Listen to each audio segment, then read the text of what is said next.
Hello সবাইকে, কেমন আছেন সবাই? তো আজ হচ্ছে উৎপন্ন একাদশী, যার জন্য সকালে একটু তাড়াতাড়ি ঘুম থেকে ওঠা হয়েছে।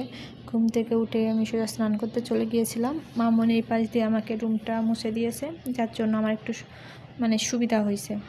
যাই হোক, স্নান করে শুদ্ধ বস্ত্র পরে ঠাকুর ঘরে গিয়ে ঠাকুর ঘরের দরজা খুললাম। এরপরে পূজার সব জিনিসপত্র নিয়ে সেগুলা পরিষ্কার করে নিচ্ছিলাম। এই পাশ দিয়ে মামনিও আমাকে একটু সাহায্য করতেছিল। তারপরে আমি গাছে চলে গিয়েছিলাম যে গাছে কোনো ফুল ফুটছে নাকি। এমনি আমাদের ফুল দিয়ে যায়, এরপরও নিজের গাছ থেকে ফুল ছিঁড়ে পুজো দেওয়ার তো অন্যরকমই একটা আনন্দ। যাই হোক, গাছে ফুল ফুটছিল, এটা ছাড়াও আরও অনেকগুলোই ফুল ফুটছিল, বাট সেইটার ভিডিওটা আমি নিতে পারিনি। তারপরে পূজা শেষে আমি একটু শ্রীমদ্ ভগবদ্গীতা পাঠ করে নিয়েছি, কারণ পূজা শেষ করে একটু গীতা পাঠ না করলে আমার ভালো লাগে না। যাই হোক, তো আজকের ভিডিওটা এ পর্যন্তই। সবাই ভালো থাকবেন, সুস্থ থাকবেন।